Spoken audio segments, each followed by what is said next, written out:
All right, we are going to talk about the Hierophant or Hierophant. Now, as I recall, you actually looked up the pronunciation, didn't you? I did, because I pronounce everything wrong, as you've probably realized. If you've been listening, I pronounce Hebrew words wrong, Egyptian words wrong, and English words wrong. So when I was doing a reissue of my Rosetta Tarot, I was writing the words phonetically in hieroglyphs. So I wanted to make sure that I was pronouncing it right. And according to the English Oxford Dictionary, it's Hierophant.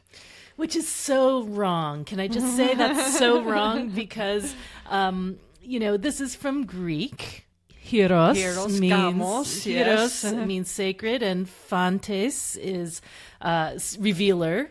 So it should be Hierophantes, and revealer of the mysteries. Revealer of the mysteries. And if you say that, it should sound like Hierophant. So I'm probably maybe they're wrong. Well, there's a grand tradition in English of just reappropriating other people's languages and saying it however the hell you want. Because I always said Hierophant, and then when I looked it up, I said, "Oh, it's yet another instance of me pronouncing something wrong." I think we're just right. So anyway, I think no matter what you say, potato. We'll say both. We'll say both, and I think it's perfectly fine because all this stuff is ultimately completely arbitrary. The other titles of this card are Pope, the High Priest, as in the counterpart of the High Priestess, Master of the Sacred Mysteries. Yeah, one definition of that word is a priest of the Eleusinian mysteries, which is interesting because that's, an agrarian cult. So we have Taurus, we're bringing back in the grains, Taurus and Demeter, the pomegranates, and got you. Hermetic title, Magus of the Eternal Gods. Make sure you got the plural on that. Wouldn't want to offend anybody. And also, now this is really curious. This is just a Marseille, well, not a Marseille, but this is actually Tarot de Besançon, which is sort of contemporaneous, I think, with the Marseille decks. It's if you've ever seen the 1JJ Swiss deck, the card of the Hierophant is actually called Jupiter, and the High Priestess is Juno, which is because, the Swiss were Calvinists and they were very suspicious of the Roman Catholic Church, so you couldn't have a pope or a popus or whatever. It had to be Jupiter and Juno. I love the imagery of that deck, but when I got it and I saw Jupiter and Juno, I was like, what the f***? Because, I can't interpret the high priest and priestess as secular rulers. They just don't, they don't have that about them. So anyway, so if you use I'm really surprised that Waite went with the title Hierophant or Hierophant rather than the Pope, because look at the image. Right. It is surprising. Anyway, if you use a 1JJ Swiss deck and you and Jupiter works for you, I'd love to hear about it and see how you make that thing go, because I can't do it. All right, so let's talk about the astrological association of this card. So yeah, we're into another card of a zodiac sign, Taurus. Fixed Earth, ruled by Venus, and of course the moon is exalted in Taurus as well. That takes us from April 20-something to May 20-something. All right, so what references to Taurus do we have in these cards? Many, I believe, especially in the Thoth one. Definitely in the Thoth card. Very much less so in the Rider-Waite card. At first glance, I don't see any. You almost can imagine that on those pillars, those designs could be sort of bullheadish, but they're clearly not. I'm imagining that they could be, but they're not. Yeah, if you look on the throne, sort of by his ears, there's these sort of solar things, and David Holst, who can see anything and anything, says that those are bullhead glyphs. He's hallucinating. Well, I suppose. Okay, if you put a dot inside of a bullhead Taurus symbol, maybe it's pretty much a stretch. So the other thing was the other reference, which I just saw this morning, was that he's got a little tiny bit of blue robe under his red robe, and that was a association with the moon, which is exalted in Taurus. Again, a bit of a stretch. Yeah, there's not very. I don't really see Taurus on this card at all. On the not Waite so version. much. Not so much in the Waite-Smith. However, Crowley more than makes up for it. Yeah, he's got. He's basically sitting or somehow wrapped around a giant bull for a throne.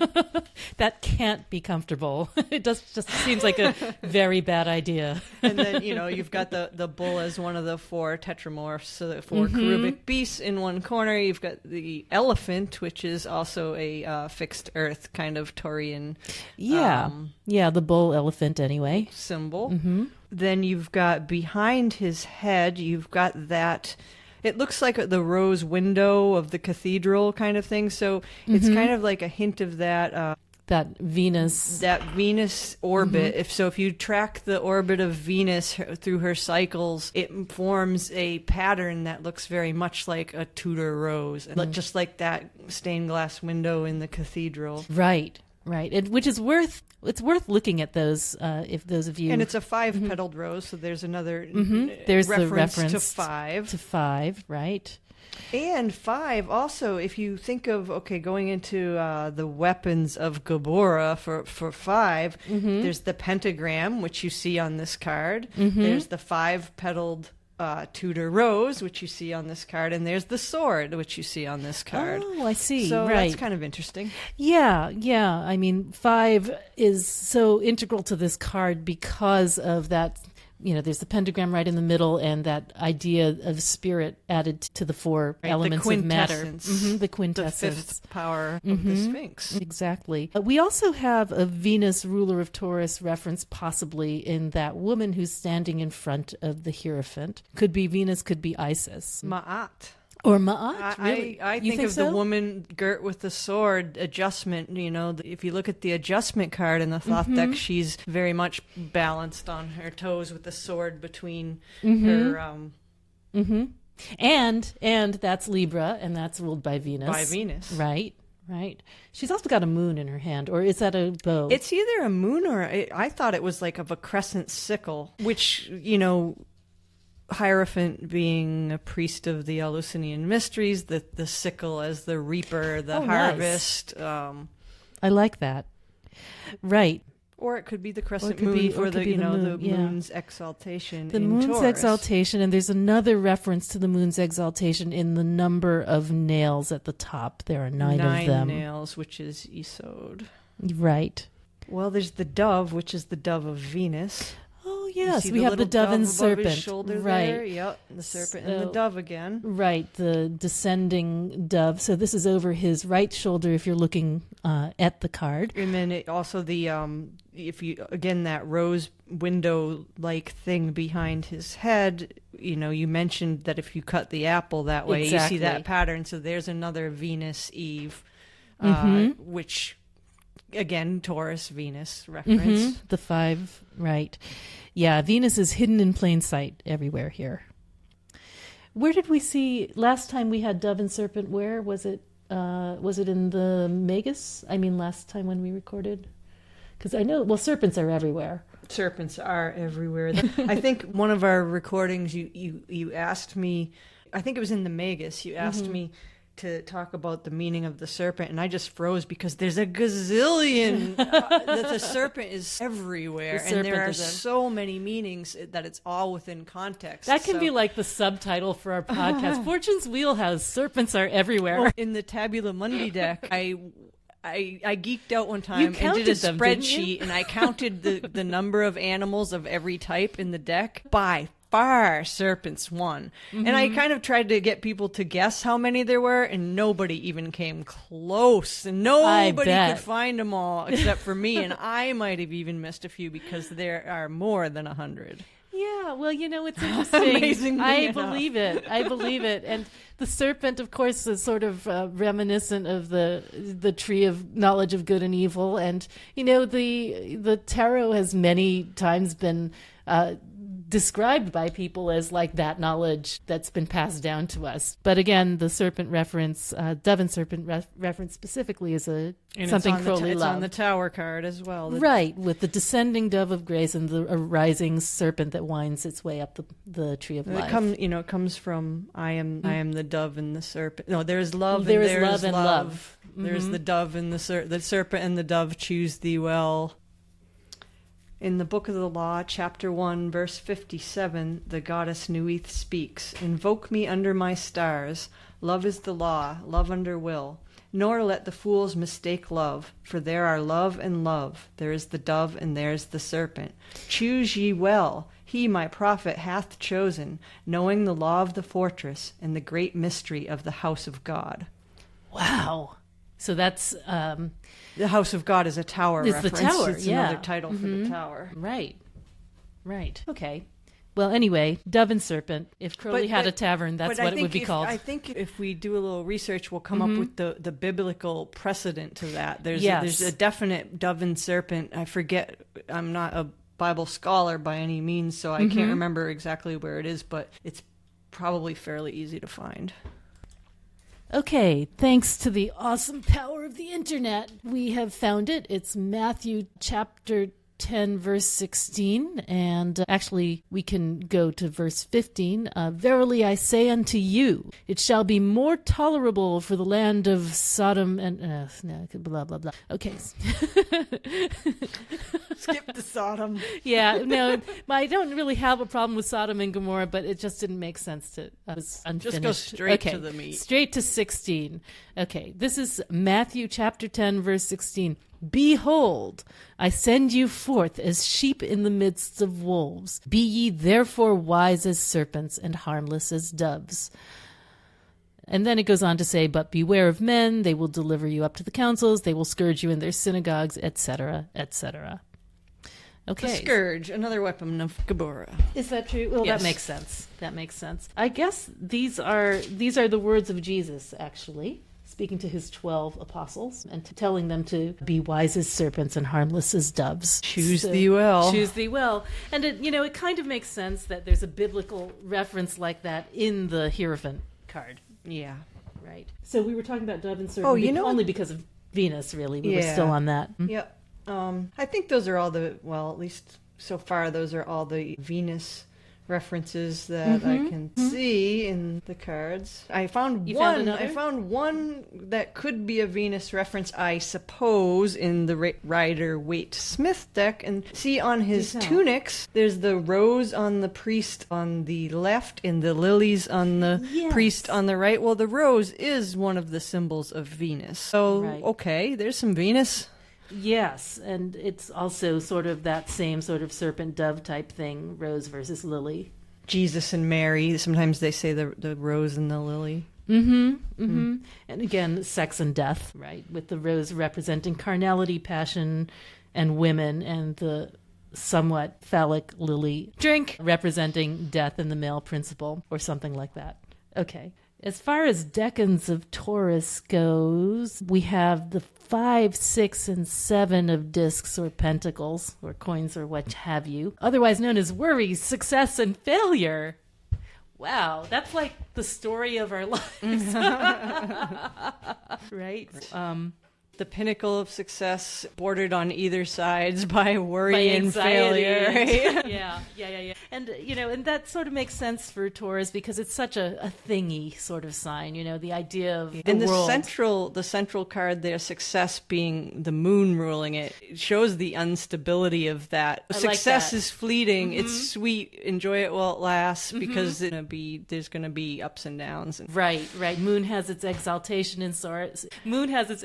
In Taurus, so there's this moment of glory, but it's either waxing or waning, so it's going to change no matter what. And then Mercury in Taurus as worry is interesting because, it's slow. Yeah, Mercury wants to be fast and Taurus does not want to go fast. Right. It's very slow and plodding and solid, and Mercury's... Right, the winged messenger does not like to ride the bull. And failure, of course... Saturn. More heavy Taurus. So it's this idea that... Almost too heavy, yeah. There's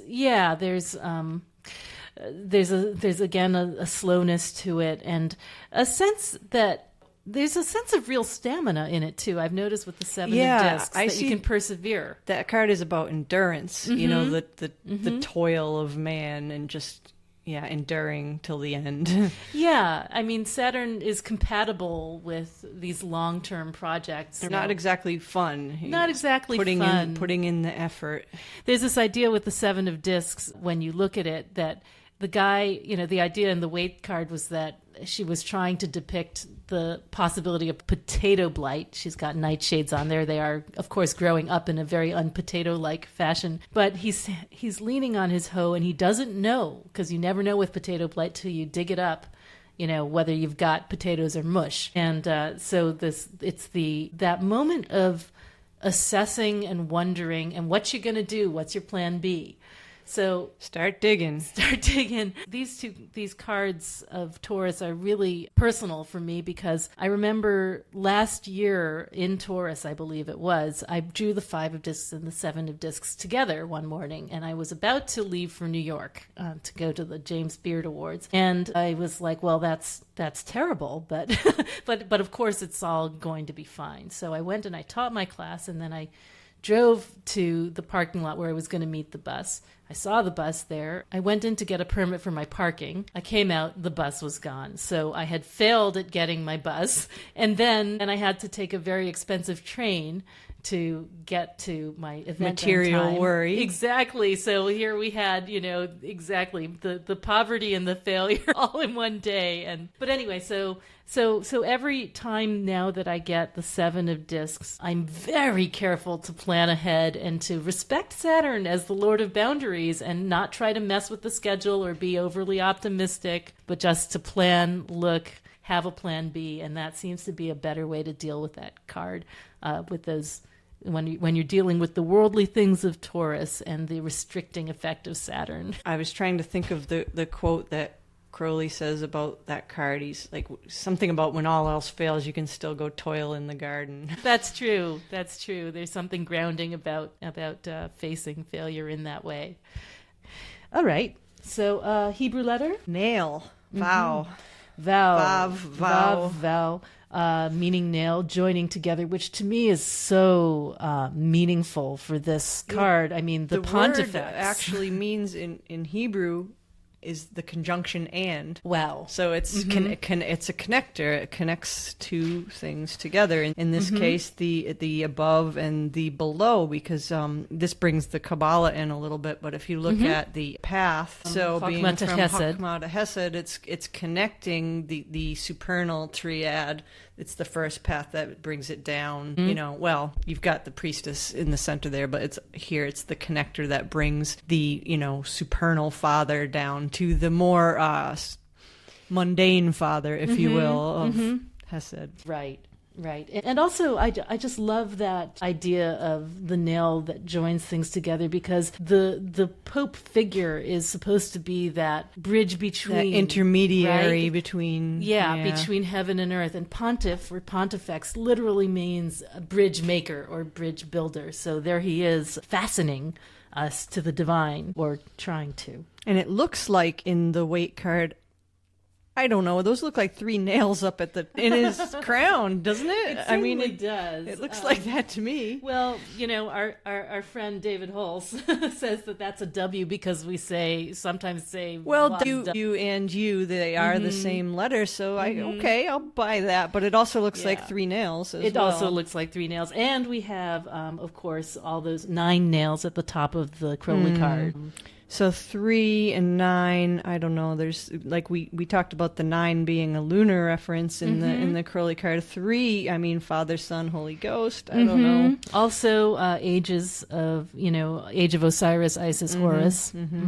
Not so much in the Weight card though. Not so much in the Weight card. Reference that I was trying to figure out what the 3 nails. Right.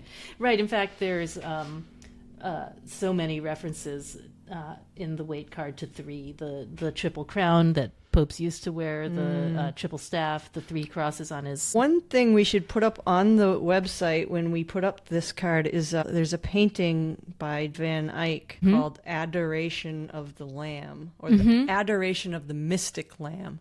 And if you look at that painting, it's totally obvious that Waite based this card on that. Really? Yeah. Fantastic. It's quite striking. Yeah, we'll definitely put that up there.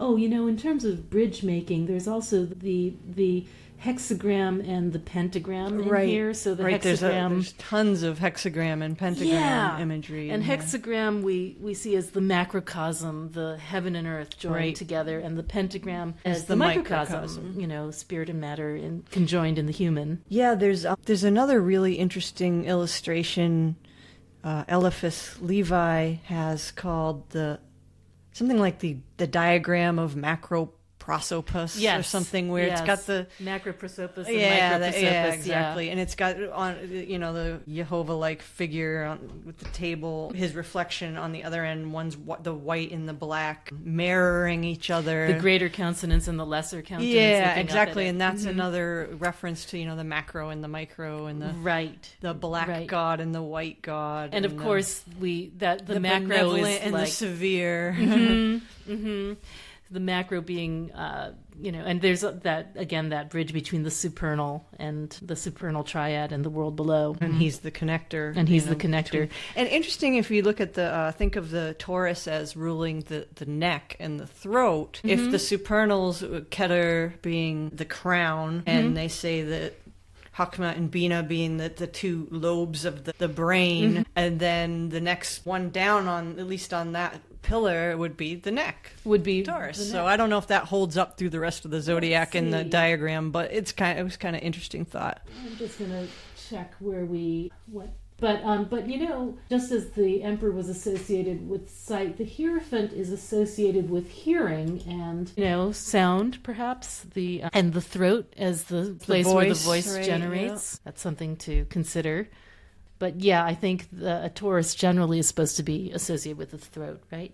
Okay, let's see. So if we do the same thing we did on, I don't think we did it for the Emperor, but on the Empress we talked about looking at opposites on the tree. I mean, we're getting into the tree here. So the opposite would be the other, on the other pillar would be the Chariot. So on the Hierophant, he's the mediator between, the Hesed and Hakma down to Hesed. So he's kind of bringing down that spark of divine spark down, and then on the other side he's got the bringing down the water on the other side of the tree. That's another interesting it's interesting, the divine spark on the pillar of force and the water on the divine on the pillar of form from Bina to Gevura in the form of the Chariot, the Holy Grail, right? That whole side, actually, because below that then you have the Mem card, the hanged man, which is another watery, and then on that, the other pillar, I think the next one down would be the Wheel of Fortune, if you see Jupiter as fire.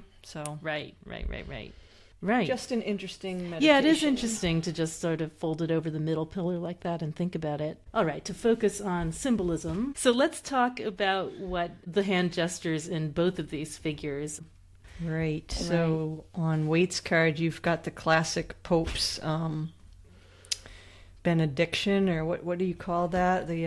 Okay, so it is the sign of benediction, and I think it's an as above, so below reference. I've also seen it as a reference to the exoteric versus the esoteric, the revealed religion versus the secret. And that's really interesting with this figure because, of course, the pontiff or pope is the intermediary, the idea that he sits or stands between what's known and what's unknown and is a regulator, negotiator of that relationship. Then there's the fact that, it's not very obvious in the card, but actually the 2 fingers should be a little bit separated, which is the V, making the V of Roman numeral 5. Yeah, of Roman numeral 5. And again, there's another really interesting illustration by Levi that shows that it's a hand making that symbol, and then it's got the shadow of the hand, and it's forming the face of a demon. Wow. And it's I forget what Waite calls it, but he translated it wrong because the way it was really written was it's the sign of reprobation, the sign of the damned, or something like that. Yes, the devil's horns, or something like that. In the Crowley card, you can see it's more separate. Well, on the Crowley card, he does it with a separate hand. And with his left hand. He does it with the other hand, and he does it upside down. So there's the averse symbol of the V. So there's a meaning there. We also have both upright and averse pentagrams in this card. Right. So there's a deep meaning there between this upright triangle and the averse triangle of the V. So if there's another illustration called the Sign of Solomon or something like that, and it's got the upright triangle white and the averse triangle black, and it's just like that other reflected image of that guy, what's his name, sitting there that we just talked about, that other illustration. Oh, the macro prosopis and the micro prosopis. Yeah, so it's just like that. There's an upright white triangle and an averse black triangle. And it was really interesting. The other day, I just happened to be looking at an illustration of the Brotherhood of Light deck, and that same symbol is on the star card of that deck for some reason. Enigmatic. Exceedingly. And isn't this the same symbol that we later see in the 10 of Swords in Rider-Waite, the guy lying down on his face with the 10 swords in his back, and he's making us... oh, is he? Huh. He is. Well, that's interesting. It is remarkably strange. There's something in that symbol, though, about the above and the below, the juxtaposition of opposites, and how light creates shadow. And there's a meaning that I think Levi was hinting at with his picture of that benediction creating the shadow of a demon that he may not have been able to be open about for the times, but I think what he was trying to say is that God and the devil are the same thing, or at least that God created the devil. If God created everything, then God also created evil. And the idea of the Felix Culpa, or the happy fall, the idea that it allowed, the fall in the Garden of Eden allowed for redemption. Oh yeah, he is making that symbol. So yeah, 10 of Swords. Yeah, he's kind of like creepy. Yeah, and he's got the same white sleeves, red vestment as the Hierophant and the Rider-Waite. This is the 10 of Swords guy making the gesture with his hands. And some people say it's a secret sign that everything's fine despite what you see, and some people say it's sarcastic. Who knows? What about keys? Should we talk about keys? Sure. What do you want to say about keys? Well, it's just interesting. First of all, Hierophant's got keys beneath him, beneath his feet. And keys, again, the idea that the Pope is the first Pope was St. Peter. St. Peter stands at the gates of heaven. Right. I've heard them referred to as the keys of gold and silver, or the keys of heaven and hell. Again, that's a whole devil god, two halves of the same thing kind of reference. Right. And look at the Waite card, how he's got, see the 3 crosses on his, what do you call that thing? And then you've got the 2 crosses on his feet. So there's 5 crosses. But the 2 on his feet are actually, they look like they're upside down. So then again, there's the whole averse cross thing hinted at, which that's kind of interesting. And then on the Crowley Hierophant, we have a wand with 3 circles. That's, I believe, the 3 eons of Isis, Osiris, Eons. Horus. There's my pronunciation. And but it's also awfully key-like. You can imagine it being a key if you hold it by the circles. Yeah, it is like a key. There's actually a lot of keys, the older skeleton keys that look very like that. A lot, they call them trefoil keys. And the whole 3 thing. So see the little infant inside the yeah, that's Horus, right? Yes, it is. And sometimes he's referred to as the thrice-armed warrior. And the 3 weapons he has are the 3 alchemical sulfur, mercury, and salts. I wonder if there's any connection there. Yeah. Well, that whole the whole eons thing is interesting. And another Venus reference, the infant, the Horus infant child, has a sandal strap on his toe, which again is the Ankh. Whoa, how can you see that? Let's see. You have to look at the real card because this printout is very dim. Yeah. Oh, yeah, and it's all like green and yeah. Right. So if you look at the left foot of Horus in the pentagram inside on the Hierophant's breast, he's got like a green sandal on his right foot, left to us, because green is the color of Venus, and of course, so the shape of the sandal is the shape of the glyph of Venus, which is also an Ankh, which is also a reference to the fifth power of the Sphinx. So this card, you've got the 4 signs, the 4 tetramorphs, the 4 glyphs in the corners, and in the Hierophant, it brings them all together. So basically, he's the earth card. He's the bull, which is silence, which is the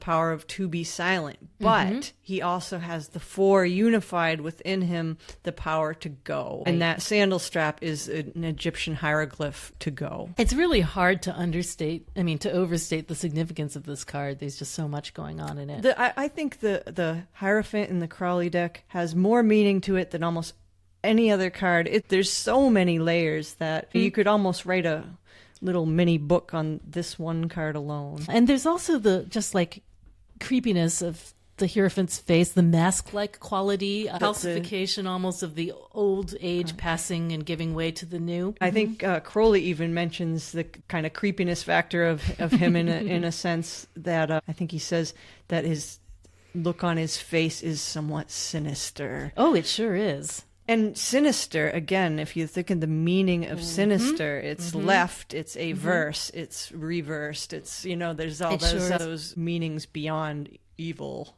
Yeah.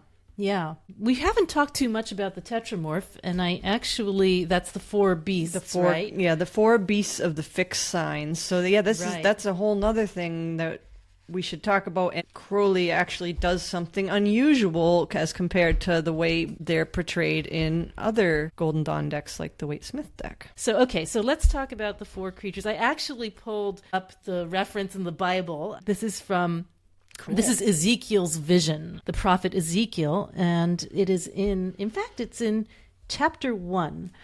Let's see. They're called the living creatures of Ezekiel, and I think it's a pretty long passage, but I'll try to find the beginning of it.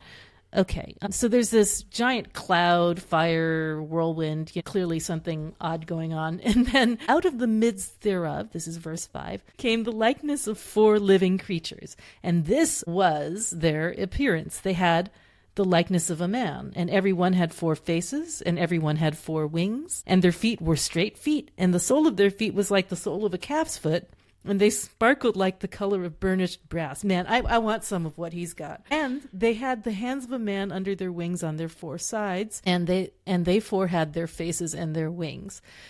Their wings were joined one to another. They turned not when they went every one straight forward. As for the likeness of their faces, now here we go. They 4 had the face of a man and the face of a lion on the right side, and they 4 had the face of an ox on the left side, and they 4 also had the face of an eagle.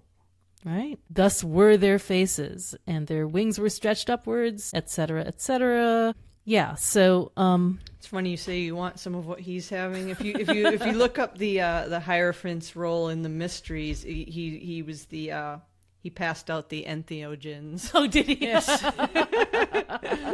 Well, I think he had a little extra for himself. And there's just to note that it keeps going, but when you get to verse 15, it says, "Now as I beheld the living creatures, behold, one wheel upon the earth by the living creatures with his 4 faces." And where will we next encounter the wheel? Yeah, in the Wheel of Fortune. So you'll see lots of references to them as, the living creatures of Ezekiel. And in the universe. Or the creatures of Ezekiel, the 4 cherubic beasts. Right, Yeah. So it's the 4 fixed signs of the zodiac that hold down the 4 corners of the universe, or the 4 royal watcher stars. We have Leo for the lion. For fire, fixed fire. So the eagle for fixed water, that's Scorpio in its rarefied form. We have, what is it, scorpion, scorpion, eagle, the other one. Tripartite form, which is the the low form is the snake, is the scorpion. Then the middle form is the snake, and the high form is the eagle. Right, because it's the sign of transformation. And then we have fixed air is the man, Aquarius, and fixed earth is the bull, Taurus. And we have each of those represented. Yeah, those are the traditional, right? The usual attributions would be, Mm-hmm. So, you have so Crowley did something weird. Yeah, he actually in his deck both. So these tetramorphs show up in two places in the Thoth deck, on this card and on the Universe card. Mm-hmm. In the Waite-Smith deck, they show up on the Fortune card and on the Universe card. Mm-hmm. And the Waite deck uses the traditional attributions, and you'll see that the lion is opposite the man for the axis of Aquarius and Leo. So Leo is the lion and the angel or the man is Aquarius, whereas then you have the other axis of Taurus and Scorpio, the bull and the eagle. So, But in the Thoth deck, you will see that the man and the eagle have been reversed. And there's a deep reason and mystery for that, in that what he did was he reversed them and made the eagle for Aquarius, which isn't actually a terrible attribution. It's actually quite a good attribution, because the eagle, the bird, the Aquarius, and air, and there's a lot of historical basis for that, and made the man actually into the card for Scorpio. Well, the important thing is that we see these beasts repeatedly, and they, and we use them for the four of everything, like 4 seasons, 4 apostles, 4 powers of the Sphinx. And so when you see that, it's just a reminder. And I just think sort of generally in terms of the Hierophant being fixed earth, being Taurus, I mean, there's sort of a, way of interpreting this card rather than just as the Hierophant is mediator. A lot of people use it interpretationally as, a stand-in for institutions and solidity and, the things that we transmit generation to generation, hence the solidity of the gray stone pillars. So, there's that quality of fixed earth about it. That's why these are masks rather than the living creatures that are shown in the Universe card. Here, they're shells or they're forms that we adopt. Right. Right. That's so interesting. Okay. Anything else? Well, we didn't talk about the hats. You want to talk hats? The hats. Oh, right. Yeah. So there's the papal tiara, the 3-tiered tiara that the Pope used to wear until like mid-20th century or something like that. Then we have in the Thoth deck, it's also looks like the red hat of the Pope, but it's also the crown of Osiris.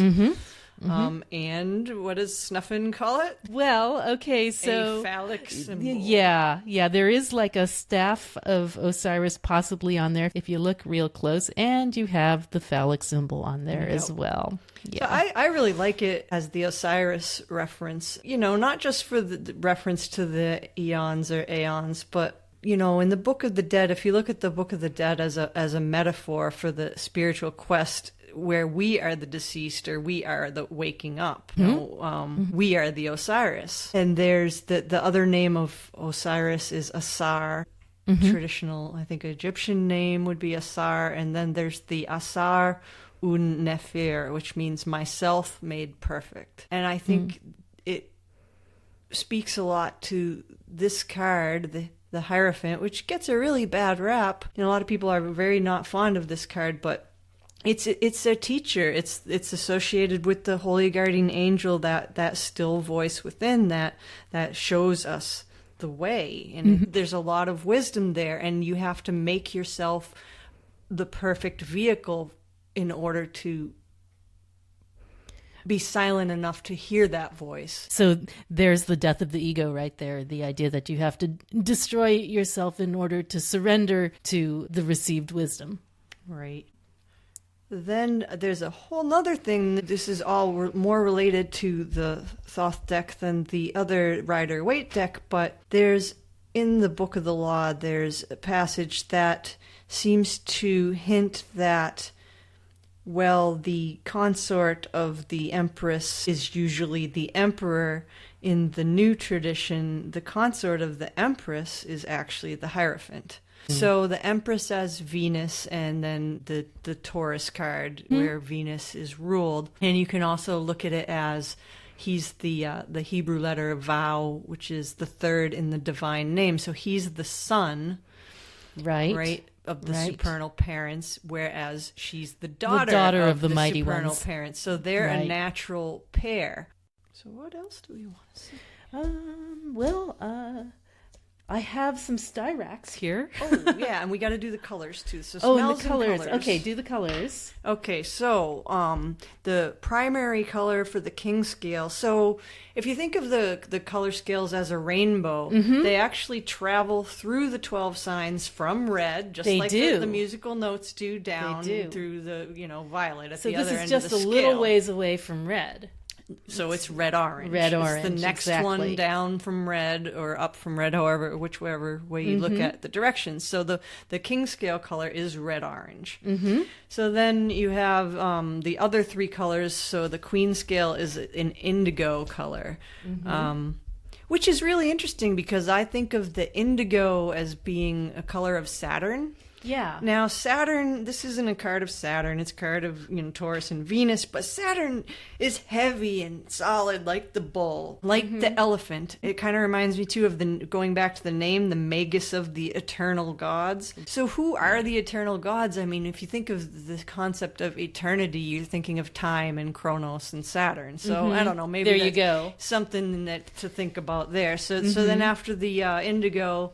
And the return to the Great Sea of Bina. Right. Oh, and the other thing about the red-orange of the king scale, I like to think of it as like, red earth, that color of red earth. It's kind ochre. of a red-orange, ochre. So it's a very earthy thing in a color of, man. So then we've got the indigo, and then the prince scale color is like an olivey green, which again, a really earthy color, and then the brown of earth itself as the princess scale color. So you've got all these nice earthy browns and greens and ochre reds, and then you've got the heavy indigo of Saturn. Right, which I think we see, I think that's supposed to be in the key form. And also in really the background of the card, I think is an indigo. There's definitely some indigos in the... Yep, for sure. And, indigo, again, it makes you think of the Great Sea of Bina, and that's another Saturn reference.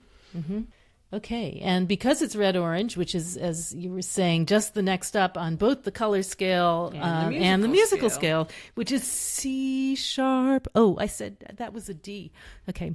C-sharp is the color of reddish-orange, and I don't know if there's any other cards that are associated with C-sharp, but if there are, we will be sure to find out a little further down the line. So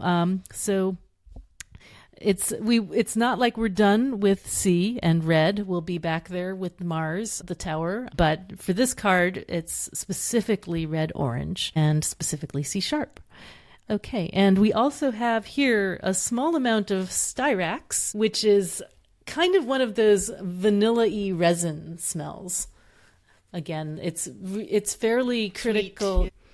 Like labdanum, it's in an amber base. You would find styrax for amber perfumes. And styrax is pretty nice to work with. It's a little bit lighter in character than benzoin, I find. So I use it in my Taurus perfume, but I also did a lot of sort of Venusian rose stuff, and I put some cucumber in because that makes it smell like stone. There's all this, stone associations in my mind in the cucumber is phallic symbol. Yes, quite so. Thank you very much. And on that note, as you can tell, we've been doing this all afternoon, and we're kind of ready for a beer. Okay, so that does it for the Hierophant, right? And we will be back next time with the Lovers, where we will see the Emperor and Empress again in their alchemical union. So don't shuffle those cards back into your deck. Okay, see you next time.